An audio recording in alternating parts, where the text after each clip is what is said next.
Une production de La Filière. Studio de podcast.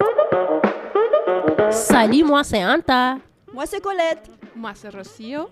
Moi, c'est Mehdi et nous sommes... Allô, la la diversité! Nous sommes une équipe de 4 jeunes résidents du Bas-Saint-Laurent qui ont été choisis comme ambassadrices et ambassadeurs par l'organisme Citoyenneté Jeunesse dans le cadre du projet Jeunes de la diversité culturelle en région. Qui a pour objectif de sensibiliser les communautés d'accueil, de mobiliser et d'outiller les jeunes de la diversité culturelle. Ainsi que de favoriser un maillage entre eux et les instances souhaitant contribuer à une meilleure représentation de ces jeunes. Notre balado est là pour briser les tabous liés à l'immigration dans notre région, promouvoir le vivre ensemble et faire rayonner la diversité culturelle en tant qu'une magnifique richesse pour la communauté. Bonne écoute!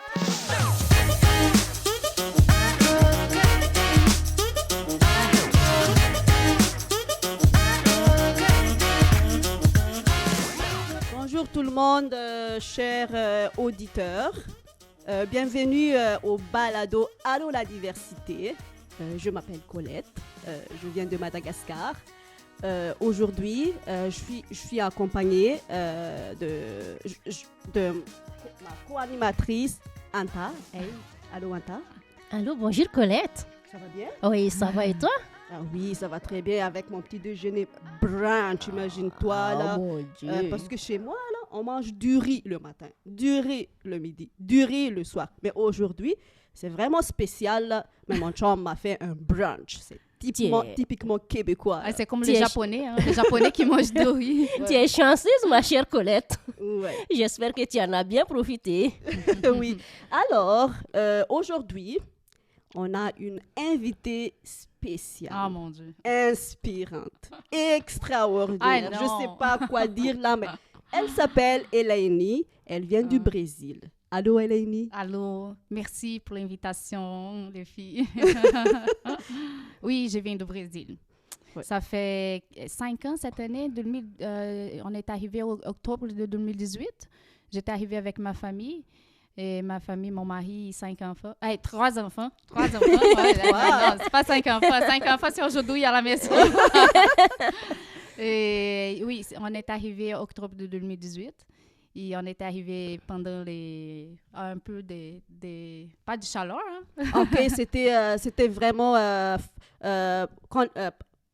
automne qu'ils disent, là, Oui. mais c'était en septembre parce que moi, quand je suis arrivée aussi, je pense septembre 2019, là, c'était déjà froid Déjà pour froid. moi. Là. Ouh Oui. là là. Octobre, oh, mon Dieu. C'était septembre. Mais moi, par exemple, là, moi, quand je suis arrivée, là, tout le monde disait « Hey, viens regarder la fille de Madagascar, là. » Parce qu'au mois de septembre, là, j'ai mis déjà des mitaines, des trucs de même. Et puis, je fais comme ça avec mon ordi, puis j'augmente le chauffage et tout ça. Tout le monde dit « Hey, viens! » Ouais, mais très chanceuse, tu savais Ouais. comment s'y habiller. Hein? Mais nous, Ouais. quand on est arrivé ici, on ne savait pas comment s'y habiller. On a passé quand même un peu froid ici. Ben, moi, déjà, je suis arrivée en plein hiver, donc imaginez, c'était encore pire. C'était partout Ah, blanc, les bancs de neige Mon partout. Mais on est allé m'accueillir à l'aéroport avec des gants, des trucs, un manteau et toutes ces affaires-là. Hey, je vais dire, le premier hiver, on n'a fait rien. On est juste allé à l'épicerie. Épicerie, retourné à la maison vite. Parce que c'est On froid. avait froid tout le temps. Ouais. On n'a pas connu hiver de l'eau finalement. Parce que les premiers hivers, on n'était pas capable de sortir. On a connu hiver de l'eau, c'était les printemps.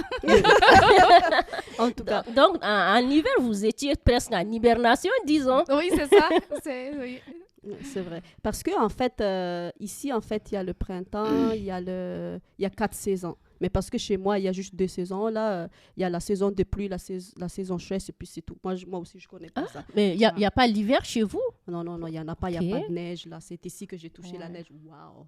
Ouais. Toi, Eleni, Oui. tu es venue avec ta famille, avec tes 3 enfants. Mais comment quand tu étais au Brésil, là, comment tu as parlé à tes enfants que, hey, on s'en va au Canada, au Québec, nous autres. Est-ce que eux autres, comment eux autres, ils se sentent? Parce que eux autres, là, ils vont perdre leurs amis. Ah, mais je vais dire, on n'avait pas de problème avec ça. Ah, OK. Rien de tout, parce que quand on a parlé avec les enfants, on a dit on va y aller. pas du choix.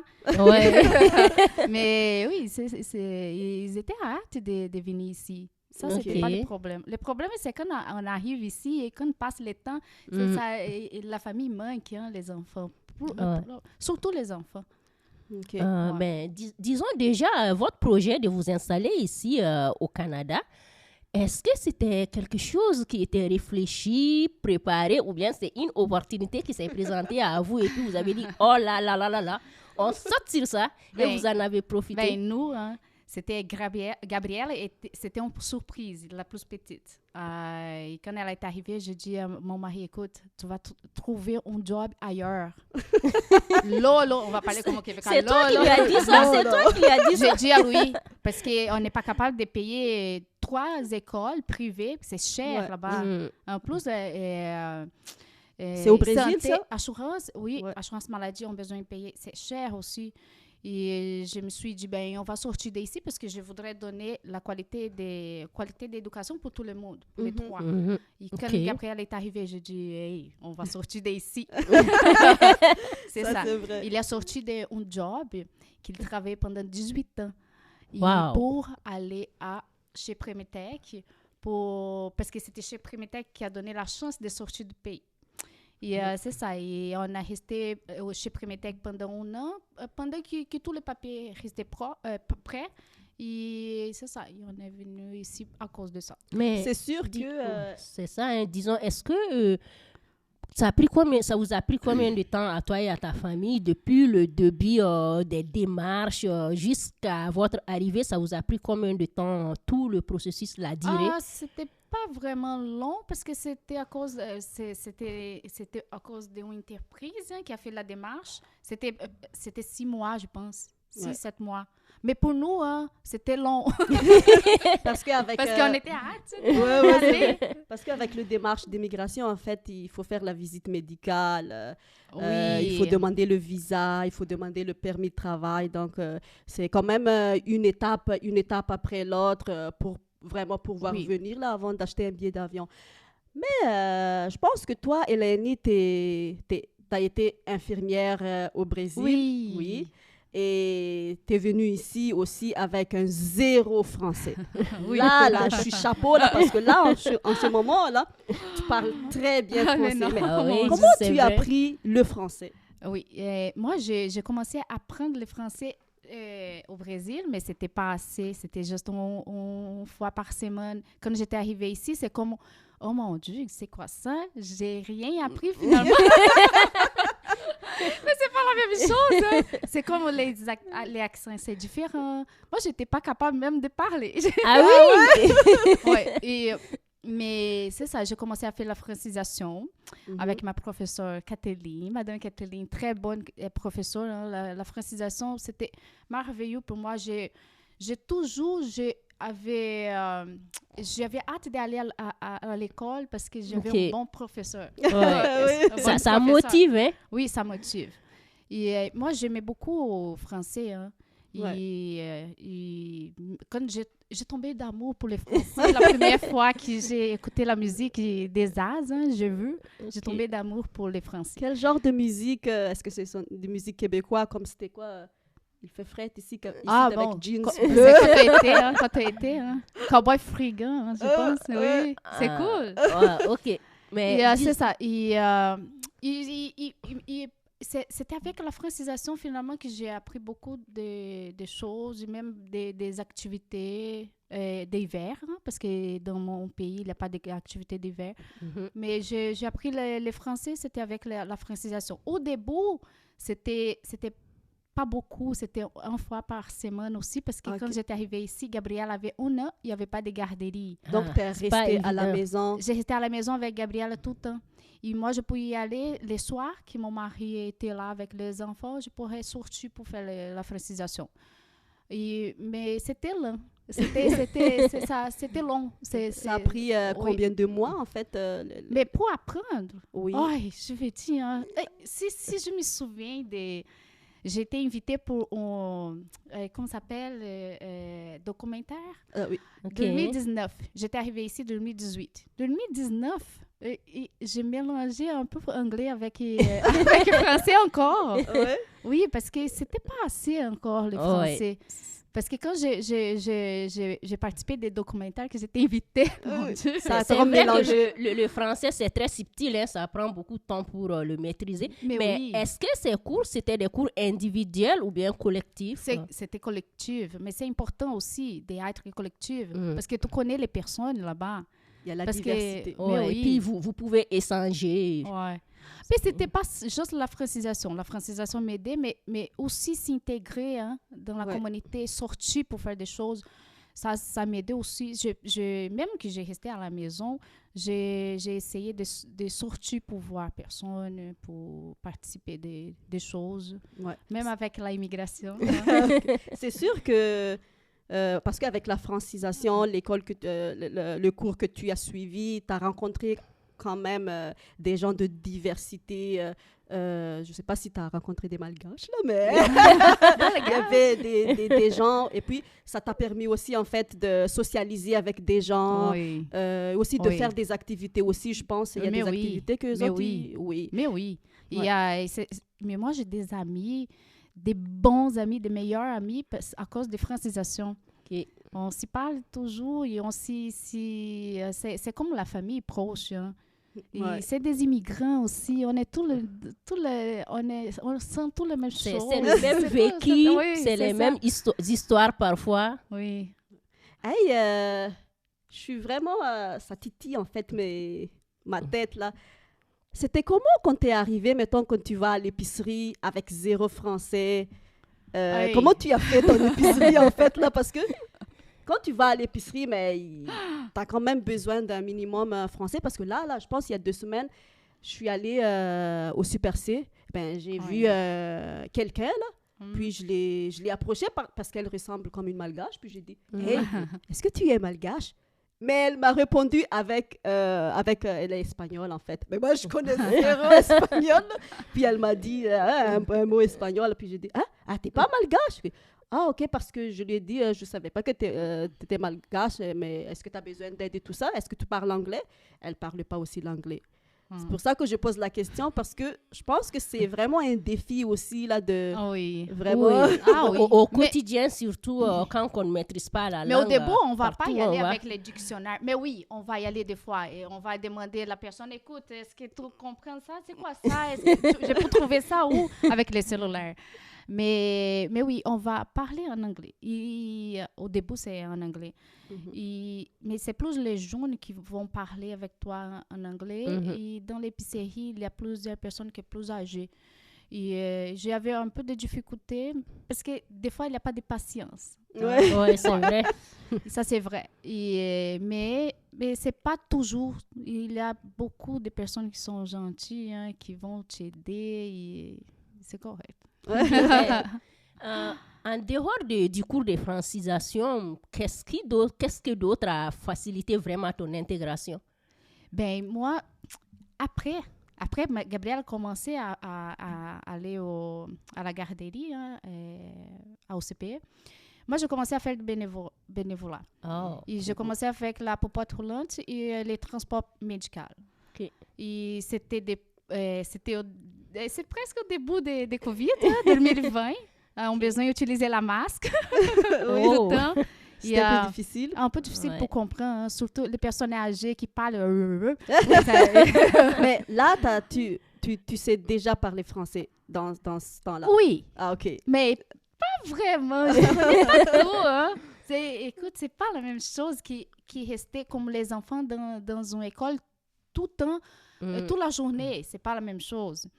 Et c'est ça, j'ai commencé comme ça. Et ça m'aidait pour perdre les peurs de parler. Mhm. Comprends? Ok. Parce que parler avec mes collègues dans la francisation, c'est pas la même chose que parler avec les Québécois. Oui, c'est vrai. Et je pense que j'ai commencé, c'était correct, j'ai commencé lentement. Mhm. Et j'aimais beaucoup ça. Mon Dieu, travailler avec les personnes âgées qui sont très gentilles. Mon Dieu, j'ai aimé ça. Et les bénévolats m'aidaient ça, de perdre les peurs, de commencer. Et après ça, l'immigration m'aidait pour me demander si je voudrais pratiquer mon français. Parce que j'ai dit que mon français n'était pas bon.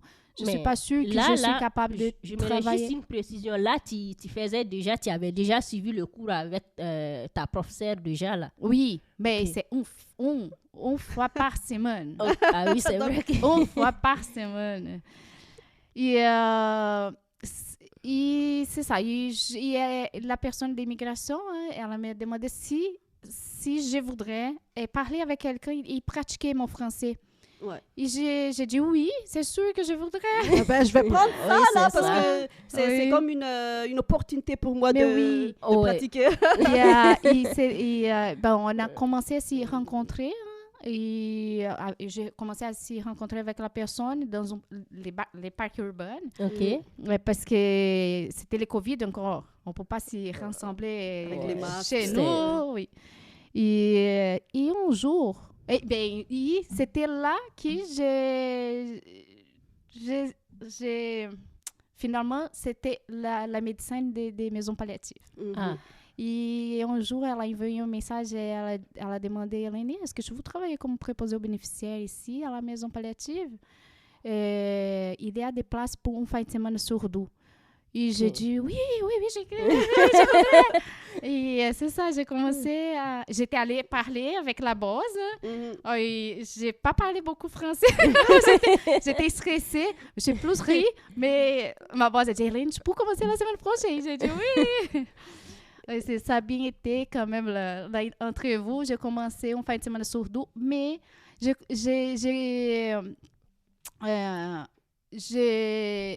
j'étais au courant que je pourrais faire du bénévolat aussi là-bas.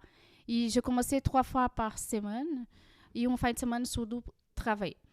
Et mon Dieu, c'est comme j'ai appris beaucoup de choses. Qu'est-ce que tu as appris? Mais la couture québécoise, parce que avec la popote roulante, les transports médicaux. Tu peux nous parler un peu de la popote roulante? C'est quoi? Ça consiste à faire quoi exactement? Et la popote roulante, on va apporter la nourriture pour personnes âgées, surtout c'est des personnes âgées. Mais des fois, il y a des personnes qui ne sont pas capables de faire la nourriture chez lui et on va apporter la nourriture. Ils vont payer, mais c'est pas grand-chose. C'est moins cher que d'habitude qu'on mange. Donc, c'est comme des soins, en fait, apportés aux personnes âgées. Oui. Est-ce que c'est du bénévolat ou une fois par semaine? Mais je pense que je me souviens pas, mais je pense que c'est 2-3 fois par semaine. C'est pas toute la semaine. Et c'est vraiment un bon travail que Carrefour Initiative fait, parce qu'il y a plusieurs personnes qui ont besoin. C'est des personnes âgées qui ont besoin. Tu faisais l'aider en même temps parce que là, tu travaillais comme préposé aux bénéficiaires et puis tu faisais du bénévolat. C'était en même temps que tu faisais l'aider ensemble.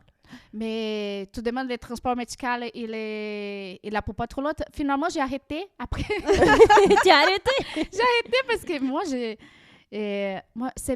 travailler comme préposé aux bénéficiaires, c'est mon domaine de travail aussi. Ouais. Et j'aimais beaucoup les bénévolats là-bas. Et j'ai essayé de concilier les deux, mais ça ne marche pas. Finalement, j'ai resté avec la popote roulante et les transports médicaux, c'était 6-7 mois, je pense. Et après ça, j'ai besoin d'arrêter parce que j'ai commencé à travailler plus. Ouais. OK. Oui, j'ai commencé à travailler plus. Et c'est ça, la maison palliative, j'ai appris des expressions québécoises. Comme quoi, par exemple? Ah oui. Hey, mon Dieu! Vous connaissez, expressions québécoises? Oui, moi, je sais. il faut pas s'enfarger dans le tapis. Ça veut dire qu'il faut pas aller dans le détail. Mais écoute, tu es bonne. Moi, c'est juste Tigidou. Ah oui, c'est vrai, Tigidou, moi, je l'ai appris hier. C'est bizarre. C'est hier bizarre. que je changeais avec un collègue. Il m'a posé une question, il voulait une explication. Je lui ai donné, il m'a dit Tigidou. Mais c'est vrai que je sais pas dans le fond, ça veut dire C'est quoi, cool. Tigidou? C'est comme au revoir. Puis il y a... Est-ce que vous avez remarqué Tigidou, aussi... c'est comme, OK, on y va. Ah, c'est OK. Parfait. Oh, ok, Oui. je savais que c'est oui. Mais bon, est-ce que vous savez, est-ce que vous avez remarqué que le bonjour, c'est aussi bonjour comme au revoir, là? Oui. Parce que bonjour, Oui. ça, c'est bonjour, allô.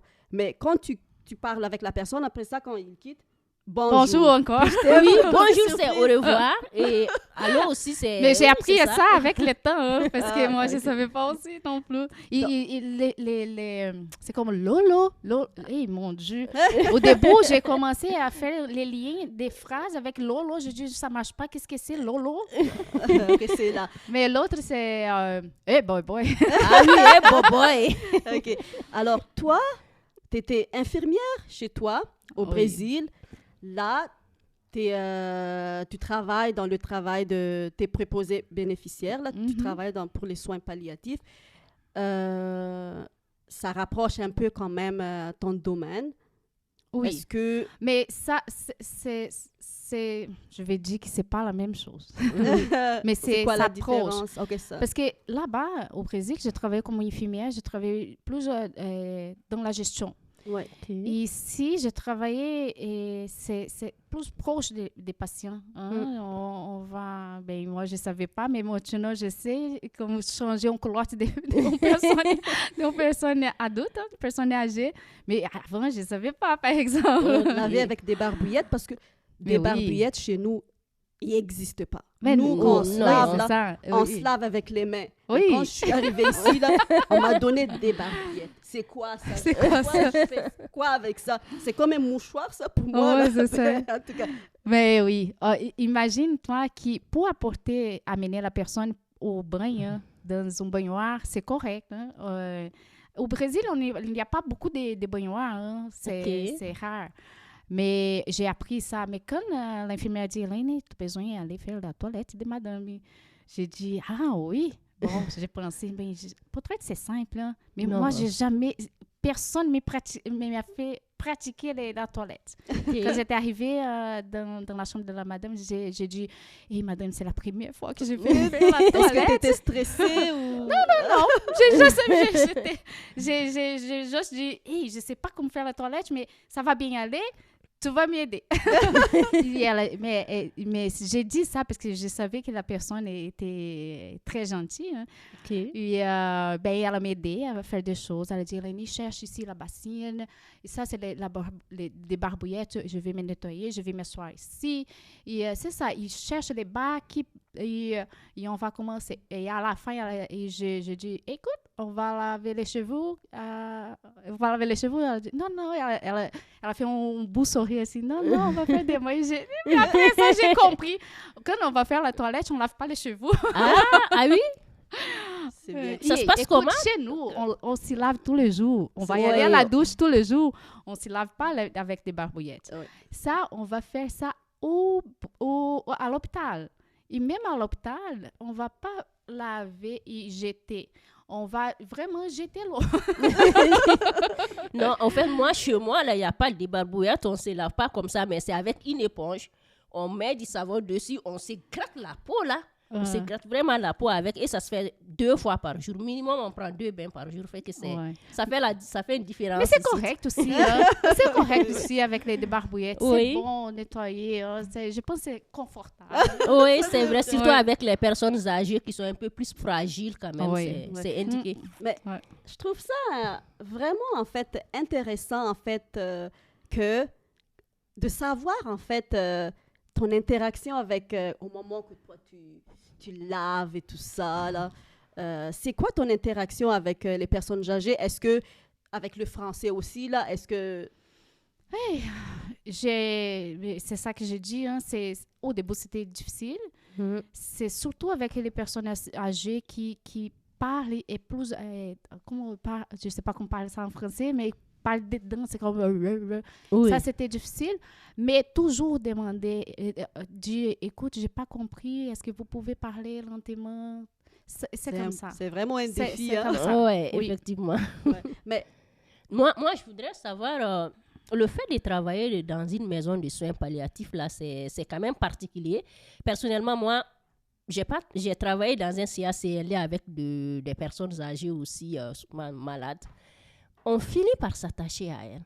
Mais oui. Souvent, on nous le dit, ne vous attachez pas à elles. Là, Oui. vous êtes là pour le travail, mais Mais c'est c'est pas comme ça. difficile. Non, Moi, parce que- j'ai essayé, mais tu finis, surtout parfois tu viens, tu trouves qu'il y a une qui est décédée, il y a une qui est malade, tu passes toute la journée traumatisée.